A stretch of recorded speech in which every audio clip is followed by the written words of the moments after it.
असद मोहम्मद खान को कौन नहीं जानता। उर्दू के अजीम तरीन अफसाना निगार। उनका एक लाजवाब अफसाना बासौदे की मरियम आपकी खिदमत में पेश है। मरियम के ख्याल में सारी दुनिया में बस 3 ही शहर थे, मक्का, मदीना और गंज बासौदा। मगर ये 3 तो हमारा आपका हिसाब है। मरियम के हिसाब से मक्का मदीना एक ही शहर था, अपने हजूर का शहर। मक्के मदीने शरीफ में उनके हजूर थे और गंज बासौदे में उनका ममदू। ममदू उनका छोटा बेटा था। उसकी रुखसार पर इतना बड़ा नासूर था। बाद में डॉक्टरों ने नासूर काट कर रुखसार में खिड़की बना दी, जिसमें से ममदू की आवाज पानी से निकली हुई मछली की तरह तड़पती रहती। मुझे याद है पहली बार मरियम ने अम्मा को सर्जरी का यह लतीफा सुनाया तो मैं खी खी करके हंसने लगा। अगर मरियम अपने खुरदरे हाथों से खींच खांच कर मुझे अपनी गोद में न भर लेती तो मेरी वो पिटाई होती कि रहे नाम अल्लाह, अरे दुल्हन बच्चा है, बच्चा, अरे दुल्हन बच्चा है। मगर अम्मा ने गुस्से में 2-4 हाथ जड़ दिए जो मरियम ने अपने हाथों पर रोके और मुझे उठाकर अपनी कोठरी में कलाबंद हो गई। मैं मरियम के अंधेरे गले में बड़ी देर तक ठुस ठुस करके रोता रहा। वो अपने और मेरे आंसू पूछती जाती थी और चीख चीख कर खफा हो रही थी। अरे दुल्हन, ये अल्लाह की देन है, नबी के उम्मती है, इन्हें मारेगी कूटेगी तो अल्लाह के नबी खुश होंगे तुझसे, तौबा कर दुल्हन तौबा। फिर वो तरह तरह से खिड़की और मछली वाला लतीफा सुनाकर मुझे बहलाने लगी। तो बेटा डांगरों ने क्या किया, हरामियों ने ममदू के गाल में खिड़की बना दी, जिसमें से ममदू की आवाज तिर। मरियम का दिल बहुत बढ़ रहा था, और क्यों ना होता, उसमें उनके हुजूर का मक्का मदीना आबाद था और सैकड़ों बासब्दे आबाद थे, जिनमें हजारों लाखों गुलगतने ममदू अपनी गोल मटोल मुट्ठियों से मरियम की दूधों भरी ममता पर दस्तक देते रहते। अन्ना बुआ दरवाजा खोलो, अल्लाह की दैन आए, नबी की उम्मती आई। मरियम ने मेरे अब्बा को दूध पिलाया था। वो मेरी खिलाई और मेरी पनाह थी। वो मेरे भांजे भांजियों की अन्ना थी, और अभी जिंदा होती तो इन्हीं भांजे भांजियों के बच्चे अपने चार्ज में लिए बैठे होती। मैंने एक बार मरियम के गले में घुसकर उनकी पुटिया से गुड़ की एक ढेली चुरा ली। मरियम बच्चों को बिगाड़ने वाली मशहूर थी, मगर मजाल है जो बड़े जुराइम में किसी की हिमायत कर जाए। उन्होंने फौरी तौर पर अम्मा से मेरी रिपोर्ट कर दी, और अम्मा खुदा ने खुश रखे जागीरदार की बेटी खरी पठानी अपनी औलाद से कोई घटिया फेल मंसूब होते देख ही नहीं सकती थी। उन्होंने जलाल में आकर उल्टा मरियम से अनबौला कर लिया। अब्बा को पता ही ना था घर में ये सर्द जंग जारी है। उसी तरह ईशा की नमाज के बाद 15-20 मिनट के लिए मरियम के पास आकर बैठते, हाल अहवाल पूछते, मरियम के पांव दाबने की कोशिश करते, उनकी प्यार भरी झिटकियों की दौलत समेटकर अपने कमरे में सोने चले जाते। 3-4 दिन मेरी ये 2 जन्नतें एक दूसरे से बरगश्ता रही और मैं गुनहगार अज़ाब झेलता रहा। अम्मा ने मरियम की देखभाल में तो कोई कोताही नहीं की, मगर मरियम का सामना हो जाता तो अम्मा के नाजुक खदोखाल आप ही आप संगो आहन बन जाते। मरियम ज्यादा देर अपनी खिड़की में महसूर रही या रोती रही। आखिर 4-5वें दिन मैं फूट पड़ा और पटाई के खौफ से बेनियाज होकर अम्मा की गोद में सक कर मैंने एक बाले जुर्म कर लिया। अम्मा के पांव तले की जमीन निकल गई। बस एक गजब की निगाह मुझ पर डाली और धकेल कर उठ खड़ी और बिजली की सी तेजी से मरियम के गले में दाखिल हो गई। अन्ना बुआ, तुम्हारा मंजिला तो चोर निकला, बुआ हमें माफ कर दो। मैंने किवाड़ की आड़ से देखा मरियम लरजते हाथों से अम्मा के दोनों हाथ थामे उन्हें चूम रही हैं। कभी हंसती हैं, कभी रोती हैं, कभी अम्मा को चपत लगाने का ड्रामा करती हैं। बस कर रही दुल्हन, बस कर, चुप रही दुल्हन, चुप, देख मैं मार बैठूं। मरियम सीधी सादी मेहमान थी। मेरी खाला से मरते दम तक इसलिए खफा रही कि अकीके पर का नाम फातिमा रख लिया। री दुल्हन बीबी फातिमा तो इक्का ही थी, नबी जी सरकार की सजादी थी, दुनिया आखिरत की बादशाह थी। हम दोज़ख के कुंदे भला उनकी बरोबरी करेंगे? तौबा तौबा इस्तग़फ़ार। मुहर्रम में नमी और 10वीं की दरमियानी शब खुशू व वुज़ू से ताज़िये और सवारियां और अखाड़े देखती, खूब खूब पापड़ पकौड़े खाती खिलाती। 10वीं को सुबह से वजू बना के बैठ जाती और हम लड़के लड़कों को पकड़कर दिन भर शहादतनामा सुनती, कलमा तैयबा का विर्द करती और खुदा मग़फ़िरत करे कलमा शरीफ भी जिस तरह चाहती पढ़ती। ला इलाहा इल्लल्लाह जी, नबी जी रसूलुल्लाह जी, हुजूर जी रसूलुल्लाह। इमाम हुसैन का नाम लेकर बैन करती और रो रो कर आंखें सुला लेती और बैन करते करते गालियों पर उतर आती। रे हरामियों ने मेरे शहजादे को मार दिया, रे नाम नसरतुन मेरे बादशाह को मार दिया।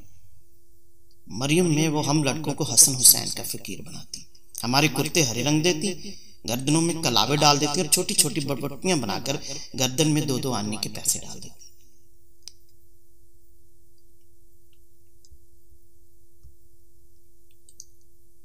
यासीन शरीफ पढ़ती हसन हुसैन के नाम पर, यासीन शरीफ पढ़ती मियाँ जी के नाम पर, यासीन शरीफ मरियम के नाम पर और उनके ममदू के नाम पर, कि इन सब खूबसूरत नामों से उनकी यादों में चरा रहा है। मगर मैं ममदू को नहीं जानता। मुझे सिर्फ इतना इल्म है कि ममदू बासादे में रहते हैं और डॉक्टरों ने उनके गाल में खिड़की बना दी है और इस खिड़की के पट मरियम की जन्नत में खुलते हैं। और मैं ये भी जानता हूँ कि जब मरियम बड़े सोच के साथ कहा जब पिया की वाणी खोलो गाती, तुम अम्मा की कोयलों जैसी आवाज उनकी आवाज में शामिल होकर मुझ पर 1000 जन्नतों के दरवाजे खोल देती। मैं अम्मा के जानों पर सर रखकर लेट जाता और ख्वाजा पिया के सुरों के मासूम झरोखे से दर्शन बांटते देखता। सुना है मेरी अम्मा मौज में होती तो अब भी गाती, खुदा उन्हें इसी तरह हंसता गाता रखे। पर मरियम की आवाज थक के सो चुकी है, ये शायद एक लंबे सफर पर रवाना हो चुकी है और मक्के मदीने शरीफ की गलियों में फूल बिखेरती फिर रही है, या बासावदे के कब्रिस्तान में ममदू को लोरियां सुना रही है। सफर मरियम की सबसे बड़ी आरज़ू थी, वो हज करना चाहती थी। वैसे तो मरियम हमारे घर की मालिक ही थी, मगर पता नहीं कब से तनख्वाह ले रही थी। अब्बा बताते हैं जब वो स्कूल में मुलाजिम हुए तो उन्होंने अपनी पहली तनख्वाह मरियम के कदमों में लाकर रख दी। मरियम फूल की तरह खिलौटी अपनी गाड़ी की से चादर की उन्होंने एक चवन्नी खोलकर मुलाजिमा को दी कि जब भाग के बाजार से जलेबियां ले। मरियम ने खुद इन जलेबियों पर कलमा शरीफ पढ़ा और तनख्वाह और जलेबियां उठाकर बड़े गुरूर के साथ दादा मियाँ के सामने रखे। बड़े मियाँ जी मुबारकी हो, दूल्हे मियाँ की तनख्वाह मिली। फिर उस तनख्वाह से वो अपनी तनख्वाह भी लेने लगे, जो पता नहीं उन्होंने 1 रुपया मुकर्रर की थी या 2 रुपये। मरियम का खर्च कुछ भी नहीं था। बासादे में उनके मरहूम शौहर की थोड़ी सी जमीन थी जो ममदू के गुजारे के लिए बहुत थी। मरियम ने तैयारियां शुरू कर दी, उठते बैठते चलते फिरते गुनगुनाती रहती ख्वाजा पिया की वाणी। उन पर मक्के मदीने की खिड़कियां खुली हुई थी, उन खिड़कियों से नबी जी के मुकद्दस पैराहन की खुशबू चली आती थी। किसी ने छेड़ने को कह दिया तुमको ढंग से नमाज पढ़नी तो आती नहीं, कुरान शरीफ तो याद नहीं, फिर हज कैसे करोगे। मरियम बिफर गई, अरे मुसलमान की बिटिया, मुसलमान की जोरूम, नमाज पढ़ना काहे को नहीं आएगा, कलमा शरीफ सुन ले, चारों कुल सुन ले, और क्या चाहिए तेरे को है, और क्या चाहिए। फिर उनके दिल में तो नबी जी के प्यार का चमन भी खिला हुआ था।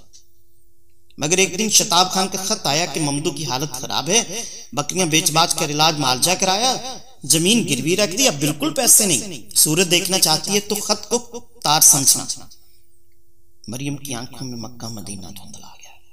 उन्होंने 9 सैकड़े 3 बीसी 7 रुपए चादर में बांधे और रोती पीटती बासौदे की बस में जा बैठे। अब्बा साथ जाना चाहते थे, उन्होंने सख्ती से मना कर दिया। मंदू तो उनकी जिम्मेदारी था, वो किसी और को उसमें क्यों शरीक कर दिया। मरियम का यह असूल बड़ा सफाक था।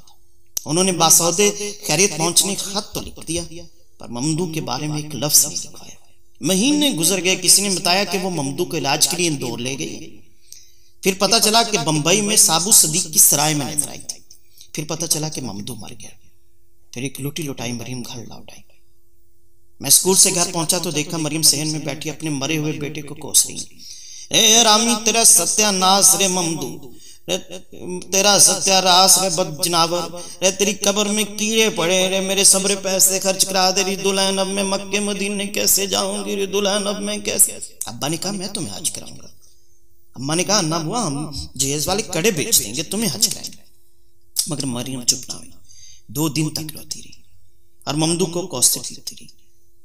लोगों ने बहुत समझाया कि आखिर दुल्हे मियां भी तो तुम्हारी ही बेटा है, अगर तुम्हें हज कराना चाहता है तो ठीक है, मान क्यों नहीं जाती। मगर मरियम तो बस एहसान करना जानती है, किसी बेटे का भी एहसान अपने सर क्यों लेती। उन्होंने अपनी कमाई के पैसों से हज करने की ठानी।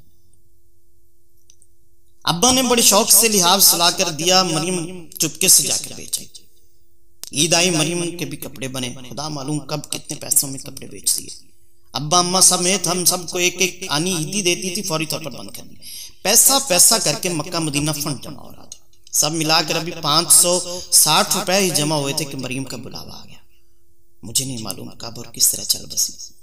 मैं गर्मियों की छुट्टियों में अपनी खाला के गांव गया हुआ था। वापस लौटा तो मुझे देखकर अम्मा फूट फूट कर रोने लगी। मंजिले तेरी अन्ना बुआ गुजर गए, लड़के तुझे बिगाड़ने वाली गुजर गई। अब्बा ने मुझे हुक्म दिया कि मैं मरियम की कब्र पे हूँ। मैं नहीं गया। मैं क्यों जाता? ठंडी मिट्टी के ढेर का नाम तो मरियम नहीं था। मैं नहीं गया। अब्बा नाराज हुए मगर मैं नहीं गया। लोगों ने बताया कि मरियम ने मरते वक्त 2 वसीयतें की थी। एक वसीयत तो ये थी कि तजहीज़ और तकफीन उन्हीं के पैसों से की जाए और बाकी के पैसे शताब खान को भिजवा दिए। दूसरी वसीयत का सिर्फ अम्मा को इल्म था। सन 65 में अम्मा ने हज किया तो बड़ी खुश खुश लौटी। मुझे कहने लगी कि मरियम मर गई